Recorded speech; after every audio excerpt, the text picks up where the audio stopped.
Welcome to our new YouTube channel. This is quite an exciting time for us. We've been wanting to do this for a number of years, and what started it off was this behind us, a 1928 Marshall S-type steamroller. We found her in a field not too far away from where we are at the workshop, and I wanted to document as much of the restoration as possible. And at the time we thought we'll do the big restoration challenge and we'll try and have it done in a set number of months. It didn't really go to plan, and we tried to film various bits as it happened, but because we weren't on the project all the time, we weren't able to catch up where we left off. So this first video is a number of clips of various stages of the restoration, and hopefully you'll get an idea of what challenges we faced and what we had to do to get her to the sort of almost finished condition that you see here behind us. She is somewhat nearly complete, however there are still a number of jobs left to do. We'll hope you'll stick with us in this first video as we explore the journey of how we got here today.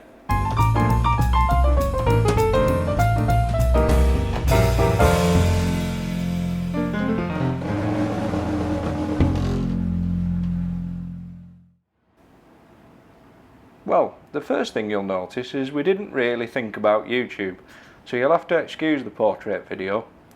However, this gives us a bit of an insight as to how the engine was found when she very first came back to the workshop. You can see that she was all there, still complete after 60 years, but the time that she'd spent outside had taken its toll. She was well protected with a numerous amount of sheeting and structures around her, but still, time in the elements had taken their toll. It was time to remove the roof, and then we were able to remove the front headstock and rolls before starting work on the tube plate. The front tube plate was unfortunately beyond repair, so needed to be removed. To do this, we had to drill holes in the rivets surrounding it and then burn them out with the gas, as you can see here.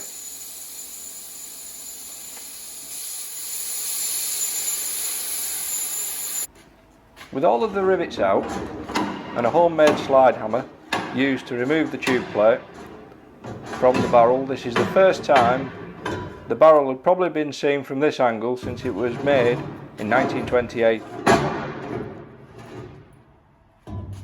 And there we have it, tube plate removed from the front of the Marshall. We've managed to get it out in one piece, and it doesn't look too bad, but it's just a shame around the bottom where it's wasted away. You can see obviously its original thickness, and then round the bottom here it's right down to probably about 5 or 6 mil, down from 1/2 inch, which is 12.5 mil. So it's seen better days, and it's good to replace it. With the front tube plate now removed and sent away to have a new pressing done, we were able to start on removing various other components from the engine. Here you see Rob warming up the nuts with the oxypropane to aid removing them. It's safe to say that everything was very stiff. Another part that hadn't been off since it was built in 1928.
The tender was the last big lump to be removed off the engine. The boiler and what's left of it looks rather small now in comparison to when the engine very first came into the workshop, but this was far as we needed to go. And finally we could start work on repairing and restoring the various bits and pieces.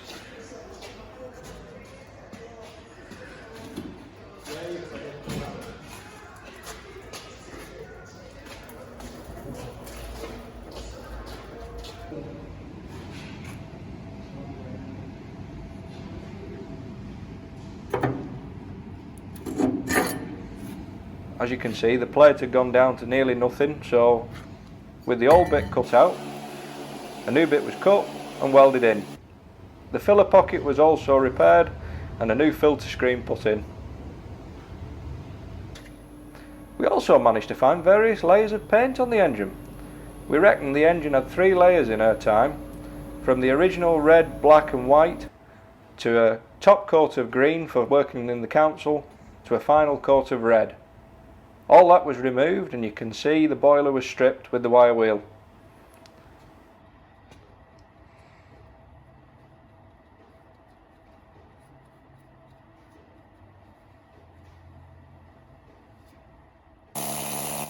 Hannah's busy here with the needle gun, working away, cleaning up the worm for the steering gear. A very tedious task, time consuming, but definitely well worth it.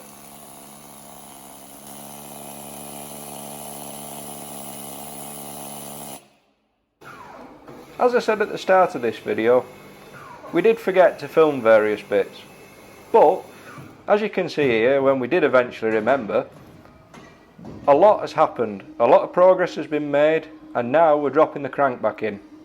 Various parts have been painted and progress is really happening.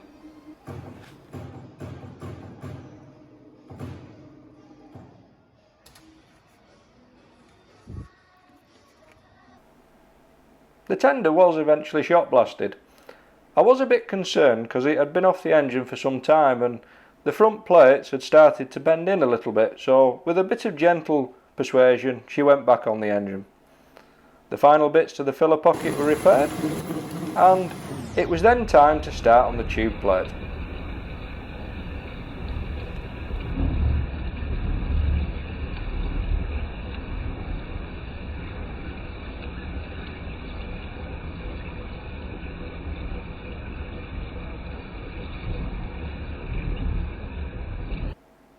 A trial fitting of the tube plate in the boiler, and it goes without saying it's a fantastic pressing by Mendip's team. With all the tube holes drilled and aligned in position, the holes around the outside of the barrel that go through into the tube plate then needed drilling with our homemade device to enable the mag drill to be sat on the boiler.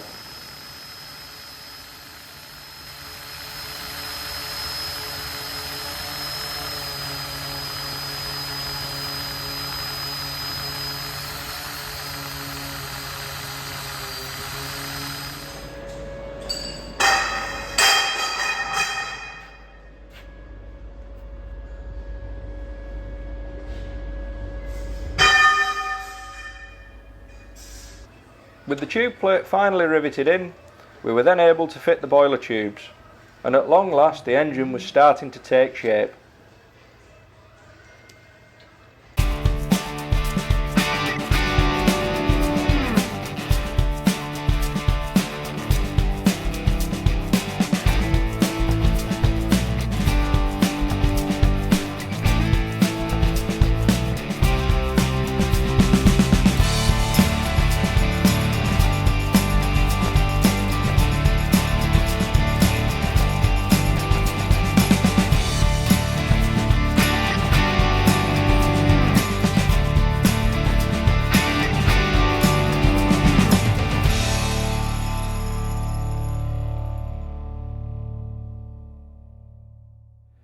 Yeah, so we were in and out of the project, you know, infrequently, and because it's a hobby, you get quite a bit of pleasure from doing it in the evenings. And we did do some late evenings, I'm not going to lie. You sort of get engrossed in it and it becomes quite dangerously addictive. But as you can see from them first few clips and videos of what we managed to film, the engine came apart quite quickly in a period of months.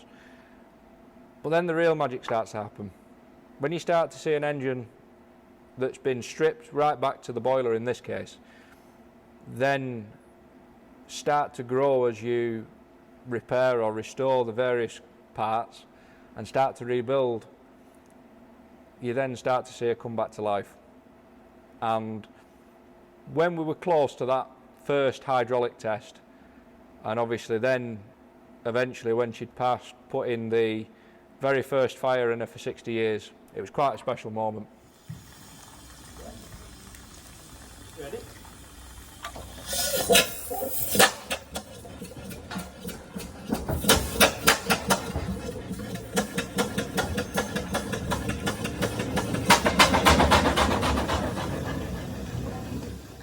Seeing her in steam for the first time was a fantastic experience. Although she's not fully finished, we have been able to attend a couple of steam rallies so far this year. It's given us an opportunity to iron out a couple of teething problems.